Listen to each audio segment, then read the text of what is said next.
પર દુષ્કર્મનો બનાવ બન્યો છે। રિક્ષા ચાલકે શહેરમાં રહેતી પરિણીતાને જુદા જુદા સ્થળોએ લઈ જઈ દુષ્કર્મ આચર્યું હતું અને પરિણીતાના પતિ અને પુત્રને મારી નાખવાની ધમકી આપવામાં આવી હતી। પરિણીતાએ શહેરના ઘોઘા રોડ પોલીસ મથક ખાતે પોલીસ ફરિયાદ નોંધાવી છે અને ઘટનાને લઈ પોલીસે ફરિયાદ નોંધી વધુ તપાસ હાથ ધરી છે।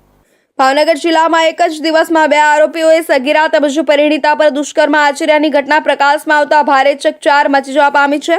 શહેરની પરિણીતા પર શિહોરના એક રિક્ષા ચાલકે પરિણીતા સાથે પરિચય કેળવી પતિ પુત્રને મારી નાખવાની ધમકી આપી દુષ્કર્મ આચર્યાની ઘટના સપાટી પર આવતા પોલીસે તપાસ હાથ ધરી છે।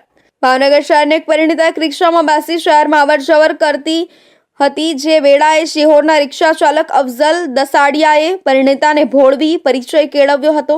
જે બાદ અવારનવાર આરોપી અફઝલ પરિણીતાને મોબાઈલમાં ફોન કરી તેમજ મેસેજમાં વાતચીત દ્વારા પરેશાન કરતો હતો અને રિક્ષા ચાલકે પરિણીતાના પતિ તેમજ પુત્રને અવારનવાર મારી નાખવાની ધમકી આપી રૂબરૂ બોલાવતો હતો। જે બાદ પરિણીતાને તેની મરજી વિરુદ્ધ જુદા જુદા સ્થળોએ ગેસ્ટ હાઉસ તેમજ હોટેલોમાં લઈ જઈ મરજી વિરુદ્ધ દુષ્કર્મ આચર્યું હતું અને જો કોઈને કહેશો તો તેના પતિ તેમજ પુત્રને મારી નાખવાની ધમકી આપી અવારનવાર શોષણ કરતા પરિણીત મહિલાએ કંટાળી જઈ ઘોઘા રોડ પોલીસ મથકમાં આરોપી રિક્ષા ચાલક અફઝલ દસાડિયા વિરુદ્ધ ફરિયાદ નોંધાવતા IUCAWએ આગળની તપાસ હાથ ધરી આરોપીને ઝડપી લઈ કાર્યવાહી શરૂ કરી હતી।